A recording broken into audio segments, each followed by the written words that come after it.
This season, we have talked about self-advocacy, setting boundaries, microaggressions, sexism, caregiving and parenting, while all trying to navigate the workplace and reach for leadership.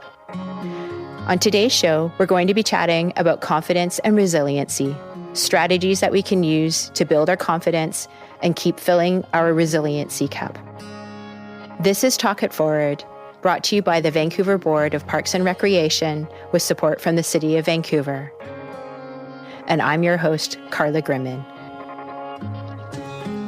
On today's show, we'll be chatting with Carol Shier from the City Learn Centre, and we'll also be talking with Betty Lepps.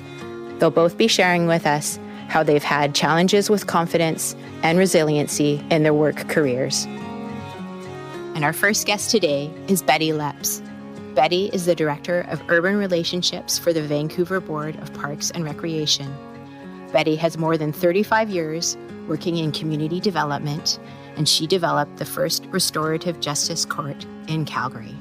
Betty, thank you so much for coming on the show. And as I know it, you are very new to the Vancouver Park Board and also in a new position. Can you tell us a little bit more about your position? And I think you've been here for less than 2 weeks now. Today marks the end of 2 weeks. Oh, well done. You survived. Thanks, Carla. Yes, I did. Oh, what to say about this unique position? I think, first of all, Donnie and the Park Board have been creative in how we respond to people sheltering in the parks, but also how to make all the parks and outdoor spaces available for everyone. So there's no one left out. And so as this area is going to be developing, one of the key things that we're going to be looking at is how do we do this as a full community? How do we make this everyone's business, not just one system's business? Because everyone needs to be enjoying the outdoor space and feeling safe and having access, no matter how old you are, how young you are, what demographic you fit in. And being in Vancouver, especially urban areas, is that a lot of people see this as an extension of their home. Yeah, this sounds like a big job with a lot of challenges.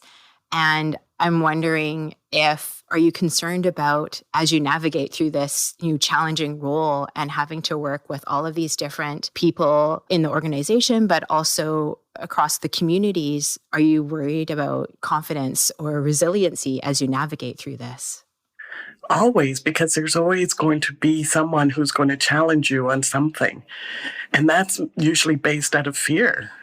We see and we experience our lives through our lived experiences.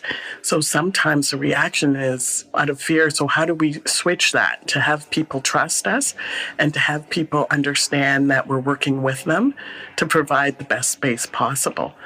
But confidence and resiliency, absolutely, because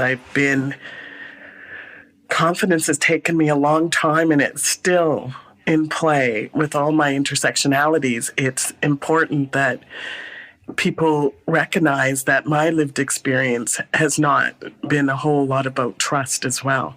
So confidence in myself was quite reduced, particularly in, when I first started my career. But resiliency is really about learning and understanding myself. And so I continue to do that daily, and I continue to challenge myself daily. And as I do that, I see my resilience and confidence growing. How have you filled up your confidence cup throughout your career? Oh my, by having great leaders, great people around me that give me that feedback, that also provide me with authentic observations that I'm sometimes not able to sit and listen to at the moment, but then come back and say, hey, let's have this conversation again. One of the first things when I became a leader in Calgary, one of the first things that happened is one of my team members called the manager as well as the director and said that I wasn't being supportive at all. And I never even knew if I wanted to be a leader. I was like, I'm just happy doing community development and hanging out with the youth and the families. But the universe put me in that direction, so that's where I went. But my first experience was not a good one. This individual accused me of not listening to her, not being compassionate, not being sensitive. And it goes against all those values that I want to be and that I was hoping that I was doing. So it hit me really hard, and I actually was very upset in my office and having tears. And the CEO came by and he said, "You can do this. This feels tough right now, but one thing you'll learn is people go through their own things. And as a leader, it's how do you best support them and not take it personally." Do you have any recommendations for, say, someone who, or an employee who is having a low confident moment, but they don't have that great leader supporting them?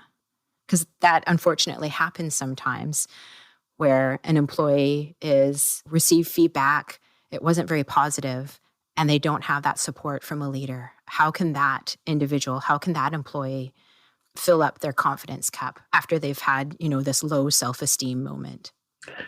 I think they have to take it back and sit with it for a while and figure out for themselves what their next steps are.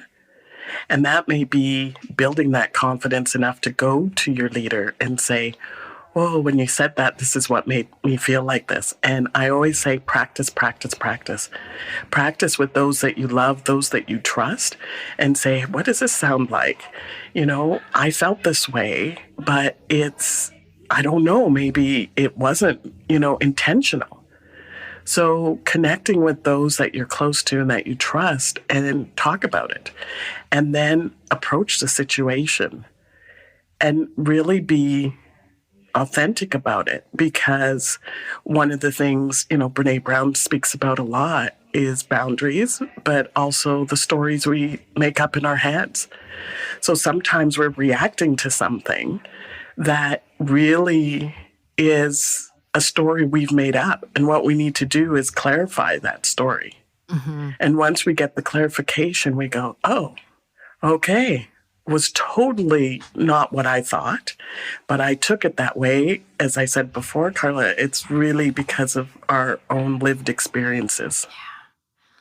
Speaking of lived experiences, and you mentioned Brene Brown, I hear that you actually got chosen to take her training. Yes. Can you tell me more about that training? Can you share with us? Oh, I can share with you. It was nerve-wracking. It was like writing my master's thesis all over again, because she was only doing 4 trainings for her Dare to Lead book when it first came out. And she was the one conducting the training. And she said, "I'm only going to do 4. She doesn't know if she would train other trainers or what's going to happen from there, but this was her start." So you had to fill out an application. And when we talk about confidence and resilience, I was like, no, there's no way that I'm going to be accepted to this, because everyone around the world will want to go. Everyone's going to want to be trained by Brene and see her and meet her and watch her style. A lot of competition to get into that course. A lot of competition from all over the world. So I wrote the application, which was pages and pages. And I got, "You go ahead and do it," from my partner. "Yes, this is going to be really good. And it doesn't matter what the outcome is." We were talking about failure before. It doesn't mean it's a failure. It means, okay, so what do you want to do next? And so I put in the application, and then about a month later, I got the acceptance letter, and I got to choose which time I was going to go to Texas. And I was excited to go to Texas, but more excited to meet Brene and hear from her directly about how she creates safe spaces for people to learn boundaries. And she's a great boundary setter herself. And then I chose November. So I went. I was the last cohort that went through, and it was amazing. There was about 100 people per cohort. And I met people from Poland and Australia and the US and Canada, all over the world. It was amazing to be surrounded by people learning the same language. Nice. You mentioned learning in there, and we met very briefly a few days ago when I did a presentation to the senior leadership team. And most of the people that I have interviewed on this podcast, I've met them throughout my career. So I have to admit, I did a little bit of snooping before before this interview. And is it okay if I read to you a little snippet about what one of your previous colleagues said about you? Yes, absolutely. Okay. So it says, Betty is the epitome of strength, resilience, and perseverance. I have seen her work through and overcome extraordinary challenges with calm and grace. It was a joy to work with and learn from Betty. So I'm looking forward to learning from you. And I'm wondering, what do you think the rest of the senior leadership team and the park board and the city of Vancouver can learn from you throughout your career here? Oh, that brought up emotions, Carla. I know who that is. That's wonderful.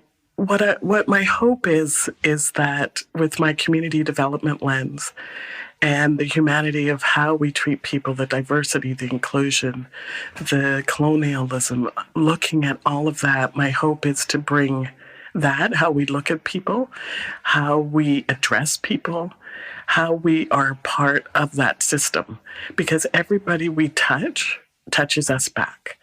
So you walk into a park or you walk into a rec center, if you're going to work out, if you're doing a walk, someone walks by you, you're going to impact their day. We're all connected at some level. And so my hope is to be able to share what I've experienced in the last 35 years. Sorry, when I was doing a resume, someone said, don't put 35 plus years. It ages you. Why do you think they said that?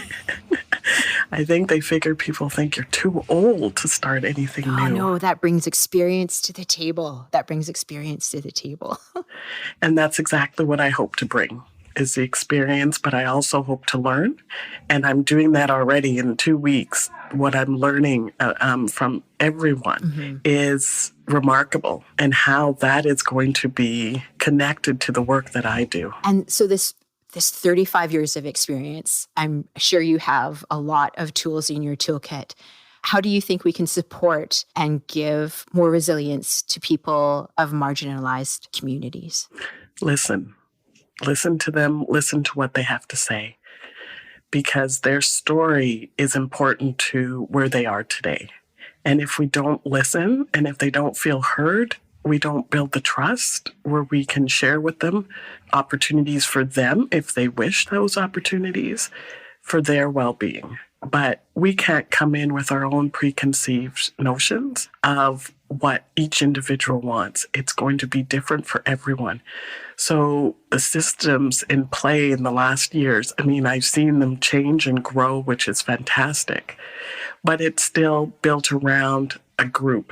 It's still built around, you have to have this, you have to have that, all the same sort of characteristics, and we're not the same. So before we implement different ideas or systems onto someone else, we really need to listen to their story first.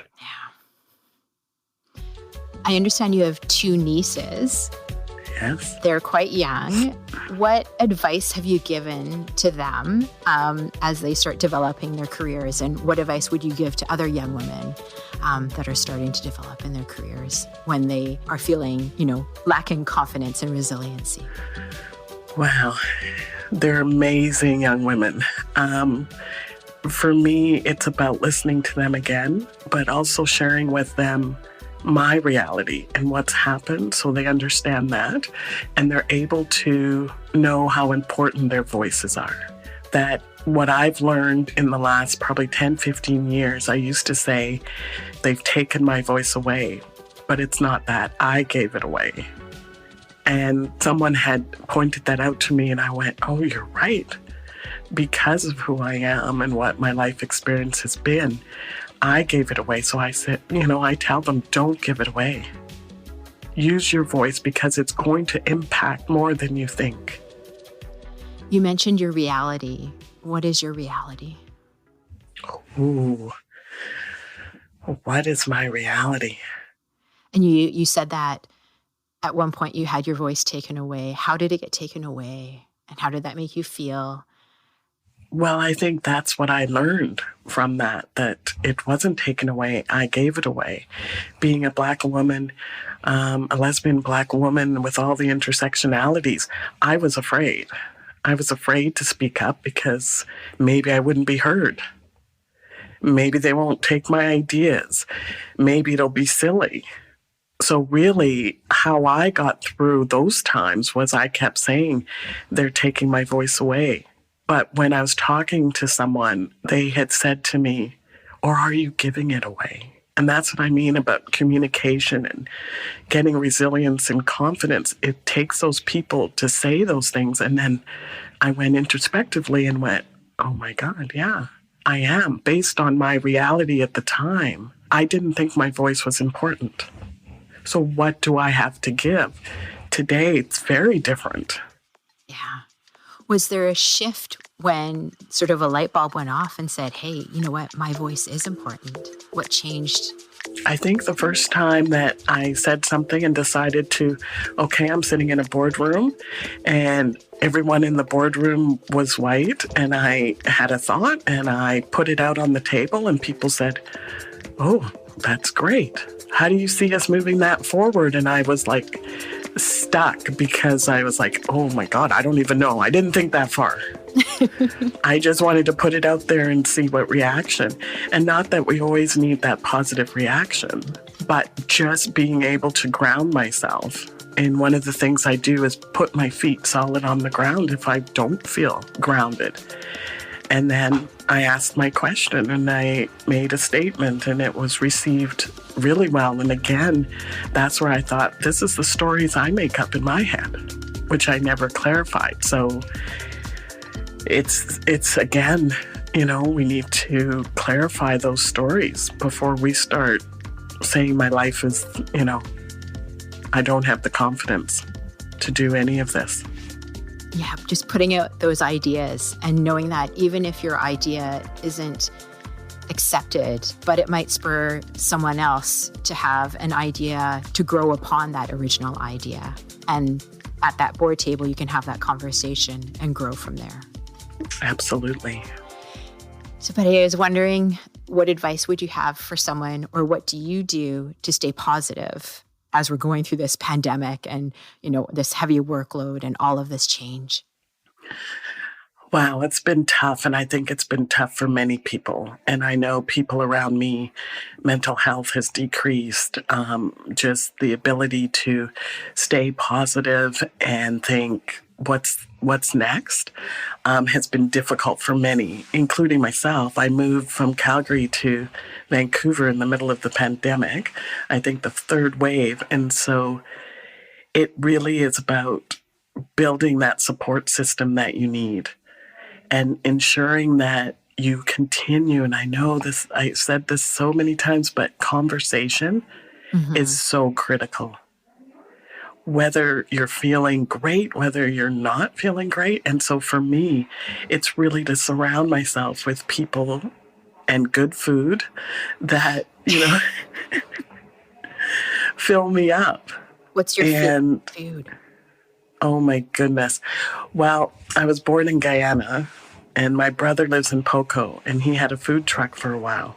And he does these wings that are made out of cashew that are just to die for. So that's my favorite food. Nice. Yes. And so, okay, say you're at work and there are no food trucks around. Let's get back to the work thing. What do you do to stay positive? Oh, I get to step outside.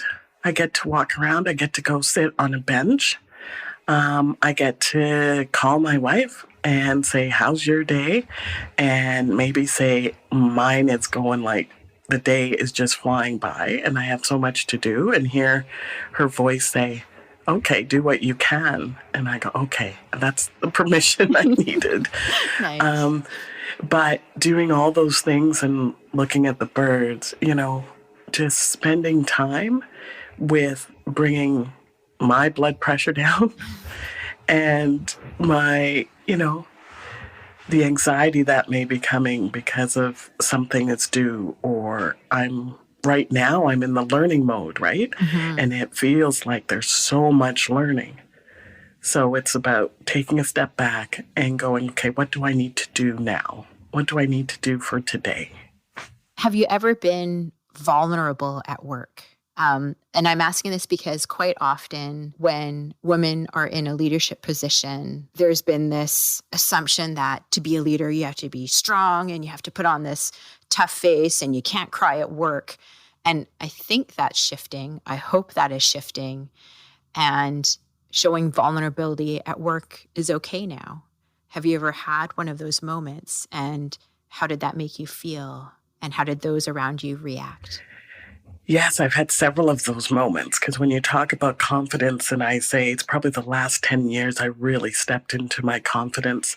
You know, the story I shared earlier, I cried because those weren't my values, and I couldn't believe someone was saying that. And I went, I was sitting with the director, I was sitting with the manager and myself, and it just took me over emotionally. And I didn't know what to do. I couldn't even speak. And everybody responded. I calmed down. Then I just listened. And then I went back to my office. And that's when the CEO came and said, "You did great. This is not about you. This is what can happen. And when you lead, this is what, sometimes it comes on top of you. And it's their experience." And so, yes, and I've been vulnerable after that as well, but it's been tough because I didn't always have the confidence. And I always felt that you mentioned women, and I felt that Black women for sure couldn't be vulnerable. And there was a stereotype that Black women get crazed when they are vulnerable. And so just really not wanting to be that and really not wanting to show people so they can say, you see, it's all right. That is true. And so I did for years hold back that vulnerability and realized, no, being vulnerable is good. It's a part of your authentic self. It's a part of who you are. And sometimes you're going to be emotional, happy or sad or mad. There's going to be emotions. We all have emotions in life. But it's our surroundings that also build that. So the culture around your work, the culture around your team, if you are supportive of that vulnerability, it will breed vulnerability. Mm-hmm. I'm so glad that you had that support and you were in a safe place where you could do that. What if a young woman isn't in a safe place where they can express that vulnerability? She needs to leave and go to a safe place. Yeah. She needs to know where her safe place is. If it's a place at work, if it's a place outside, she just needs to take care of herself. And if your leader is an authentic leader, they'll understand that. They'll understand that you were in a situation, whether it was a meeting, whether it was, a conversation where you just had to say, I need to leave, or you just had to leave to take care of yourself. Because I think that's one thing that women can tend to not do. Yeah. We're compassionate to so many other people, but we're less compassionate to ourselves and let it just be without thinking that there's going to be consequence. I think that's so important for women to recognize in themselves. Did you have any final thoughts or strategies that you have used in your career on how to build confidence and resiliency that you would like to share with our listeners before we say goodbye?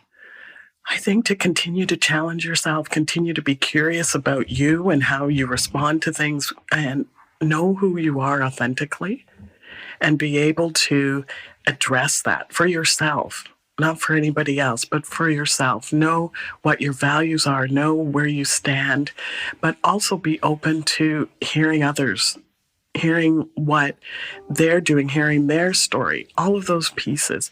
Because with that, confidence doesn't come with just success. It comes with that failure and introspection and feedback. And then moving on and being able to say, this is it. This is who I am. And being able to stand for that, but also being able to listen and be flexible to hear others' opinions. Thank you for sharing your thoughts on values and confidence and resiliency with us, Betty. I'm really looking forward to working with you more here at the Vancouver Park Board. Thank you, Carla. It was brilliant. It just filled up my cup. Oh, I'm glad. This is Talk It Forward, brought to you by the Vancouver Board of Parks and Recreation with support from the City of Vancouver. And I'm your host, Carla Grimmin. On today's show, we're talking about confidence and resiliency. Next, we'll be talking with Carol Shier about how to build confidence, about limiting beliefs, and being vulnerable at work. Carol leads workshops on building resiliency at the City Learn Centre here at the City of Vancouver. She has lots to say about being vulnerable at work, building confidence, and different strategies on how to build resiliency. Thank you, everyone. Thank you for joining us on Talk It Forward. And I'm really excited to welcome our guest, Carol Shier from City Learn. Carol, why don't you introduce yourself and tell us a little bit about what you do at the City of Vancouver? Oh, thank you for having me, Carla. My name is Carol Shier. I'm a quote-unquote learning practitioner at the City of Vancouver, and I work in the City Learn Centre, which is found in the subground of our heritage building at City Hall. And what I do here is a host of things. I do training, so I do courses. I also kind of oversee the center and the running of the center. I also do a lot of providing advice to folks about what training that they should take in order to meet their own development needs. And I'm kind of the point person for a lot of folks within the organization when they just have general kind of training and learning development type questions. So I'm kind of the go-to person. It sounds like a really fulfilling job that you have. And I remember many, many years ago, it was way before the pandemic, we were doing in-person learning. And I can't remember the name of the course. I think it was surrounded around going for a job interview or building confidence in interviews, something along those lines. And I remember you had told the class, before you go into the interview, pretend you have won a race or you've played a sport and your team won, and you know how they raise their arms, when they're the champions or they're victorious, and they put their arms up and they're like, yeah, I won. And you said to do that before going into an interview. Can you tell me why? Okay, so that's based on some research that had been done. This was probably dating back to around 2017, Carla. There's a woman by the name of Amy Cuddy, and she's a sociologist, and she had done some research around power poses.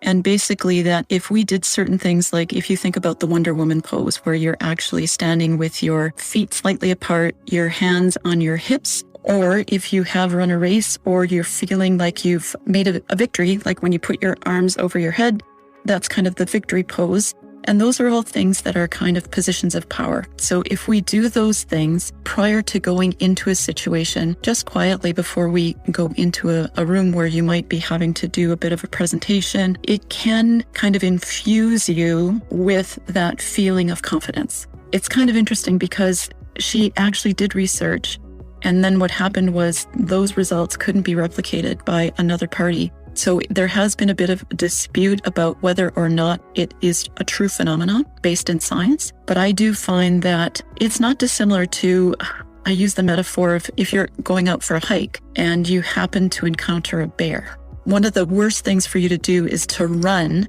away from a bear because they'll go, oh my goodness. But if you make yourself large, what happens is the bear realizes that you're not afraid, that you're not a threat. And then you're supposed to basically make yourself large, make noise, and then back away slowly. And so that you're not giving the feeling that you're not confident in their presence. And often that will be enough so that you don't encounter a bad encounter with a bear. So it's not dissimilar, using a BC type bear metaphor, is that we can actually, power poses actually can make you feel more confident. Have you ever run into a bear and tried this out yourself?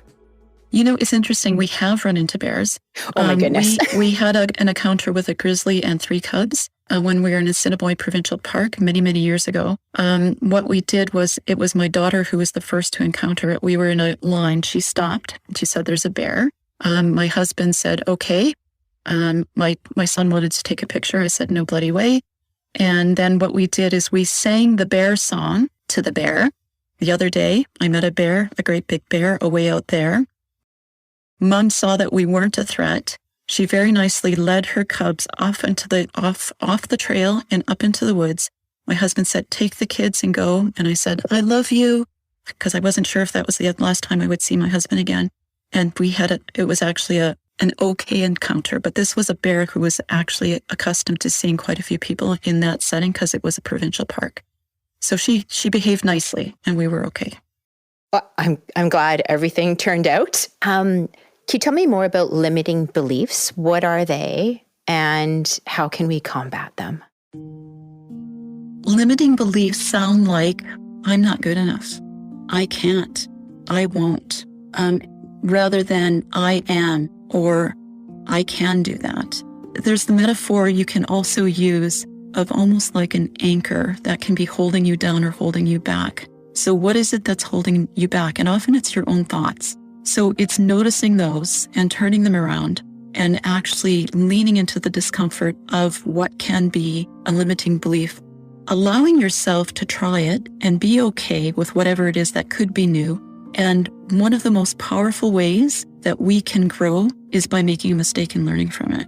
And it's being comfortable with making a mistake and actually saying, "Oh, I've made an error," being accountable and saying, "Okay, I've done that." And then kind of assessing it and saying, "Okay, what have I learned from that? And what can I do so I don't make that same mistake again and move forward?" None of us are perfect. And that's the other thing is if we can let go of that and accept ourselves as we are, that we're whole and complete because we are enough, and really believing that, I think that can help people move forward. Yeah. I've read and I've heard quite often that when there's a job posting, a man will have, say, only 60% of the qualifications, but they'll still apply for the job. A woman will not apply for the position until they have like 100% of the qualifications listed on that job posting. And they say that it is somewhat centered around confidence and self-esteem. And I'm wondering, what would you recommend to the women out there that, see these job postings or have the low self-esteem? How can they fill up that cup so that they don't have these limiting beliefs? And I would also say it's probably fear as well that would prevent a person from applying. So that's interesting. I'm just thinking about that. So I would have a hesitation applying for a job in which I didn't have all the qualifications. If I only had 60% of the qualifications, I would look at the other 40% and say, okay, how quickly would I be able to, are those qualifications that are hard and fast, are they ones that I could quickly learn on the job, or are ones that I can bring that are transferable in some other way from something else that I've done? And then I would still put myself forward. And the only thing is that unless you put yourself out there and unless you take the chance, you don't even know. So you could be passing up on an opportunity that could be perfect for you without even realizing it because you haven't actually stepped beyond that place of saying, well, if I'm not 100% qualified, I'm not the right person for the job. I have a friend who does a lot of journal writing, and she's made the recommendation to write a brag sheet. This individual went through a lot of, like going for job interviews and constantly being turned down can really lower your self-esteem. Yes. And you get into that cycle of failure, right? And then it turns into fear and lack of confidence. So her recommendation was create a brag sheet. There's nothing wrong with creating a brag sheet. And whenever you get into those moments of feeling down on yourself, your self-esteem lowering, pull out that brag sheet and be proud of your accomplishments. Celebrate it. I actually have a file folder, Carla, of emails and things that people have sent to me when I've done a really good job and they've given me that feedback. And if I have a moment where I'm feeling maybe a little bit low, I actually just open my drawer and I pull it out and I grab my file. Oh, that's awesome. Very thick. Well done. Yes, and then I just pull one sheet out and I read it and I go, okay. So that's a great idea. The other thing is from a resilience standpoint, if you actually take time each day to think about a gratitude or three things you're grateful for and one positive experience, what it actually helps us to do is to condition ourselves, because in human beings, we have this thing called a negativity bias. But what it helps us do is to overcome that negativity bias. And then we start to scan the landscape for all these things that are positive. So then if we are feeling a bit low, or we feel that we've maybe not done something as well, we see all of the stuff around us that is so good and what we can be grateful for. And also really important now, in light of what's going on in the world, such a complex, chaotic time, but there are so many simple things like the magnolia tree outside of City Learn right now. I look at that and there is beauty amongst the chaos and amongst all of the stuff that is not so bright these days. Yeah. Carol, do you have any examples of being vulnerable at work? I think some people interpret showing vulnerability at work as weak or lack of confidence. And I'm wondering if you could talk more about that. Like, have you ever cried at work or seen a colleague cry at work? I have definitely cried at work, and I have seen colleagues cry at work. But I'm going to take you back to an example that I was doing a supervisory skills class, and I had 20 folks in the classroom. And we were talking about having difficult conversations and kind of a framework around how to have those conversations. And one of the supervisors there brought up, well, what do you do if somebody cries during one of these conversations? How do you handle it? And one of the folks piped up and said, oh God, I hate it when somebody cries in a meeting. I can't stand it. And another person said, oh my goodness, but crying is magical. And we had this incredible conversation, and it was interesting because the person who brought up the fact that they were uncomfortable with tears was a man. Yet there were other men in the room who did pipe up and talked about how they felt honored if somebody felt safe enough to be able to be vulnerable and have a conversation that could have led to tears, and how they could actually build trust if somebody was able to show that type of vulnerability. The other thing too is that I actually believe we're all human beings, regardless of, and tears aren't meant for just kids, and that for all of us, there will be times where we will be moved to tears, whether it's an experience where we hear somebody else's story or we are impacted at such an emotional level. It is better to let those tears out than to suppress them, because if we suppress something, it becomes a possibility of leading to things like depression. It is better to let it out. So I work in a team where we're vulnerable enough that can happen. And I also, in this corridor down here at City Learn, there's another team where all of the people here, I'm sure at some point or other, we have shared tears. Life events, people die, people that are close to you, and it's not one of those things and they care, so they'll bring that up, and of course you're going to have tears around that, and we're okay with that. It's only human, don't you think, Carla? It is only human, and I am so thankful that you shared that story, and how that it was, a man that brought that up, and that the other men in the room were able to be thankful for that. Yes, and I think it gave the person who was uncomfortable the opportunity to sit in that discomfort and become more comfortable with that's a possibility. I mean, how can we not, as we move through life, not experience tears? Yeah. Have you noticed a shift between the genders with that vulnerability in your career? I mean, Brené Brown has done so much work around that as well, and it's become much more of a conversation that I do think that men are more comfortable being more vulnerable. But I think it all depends, especially about as you get to know someone. But I was really surprised in that workshop, which was quite a few years ago now, that the men were able to speak up and say, it's totally okay. So I think, yes, I think I have seen a shift, especially the world that we're living in, and the fact that people have all been experiencing the pandemic in a different way. People are much more open to talk about that because we all want to know what our experiences are. We compare them, and we're looking for coping mechanisms if we can get them from someone else. So I do find I've had some pretty open conversations over the course of the last 6 months since I've actively been at work with people that I would have never had before prior to the pandemic. I think the pandemic has done a lot for vulnerability. It definitely has. I think you're right. Not so much gender. I think it's the pandemic. Yeah. And truth, I've cried twice this week while at work. And one was a presentation I did to the Park Board senior leadership team. I was talking about my journey to creating this podcast, and I shared a moment with them where I was very low and I thought that this podcast would not come to fruition. And it was a really emotional point in the story for me, and I started crying. And the response from the senior leadership team was amazing, and it made me feel very safe. And it allowed me to be my authentic self when telling the story. And I was not ashamed to share my tears with them. Well, you know something that's interesting, because I think that says a lot for that senior leadership team too as well, because you probably have had that sense of a safe place. So if we could all create that for the people that were around, and I would hope that people would do that with me, but I guess it comes around, it's around trust, right? Yeah. And knowing that you can be vulnerable. Yeah.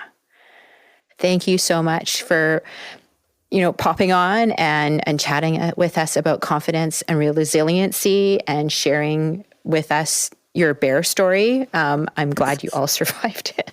Me too, because we've had a nice little life since then. Yes. Thank you so much, and have a great day.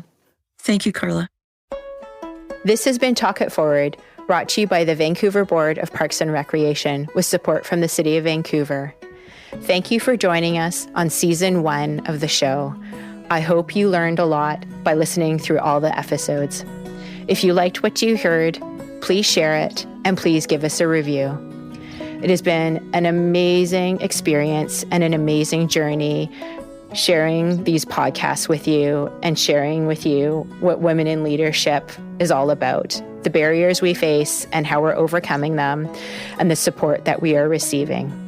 If you'd like to hear more about what the City of Vancouver is doing to support women in the workplace and women in leadership, please visit vancouver.ca/womensequity. Thank you so much for joining us on this journey, and we hope to chat with you again soon.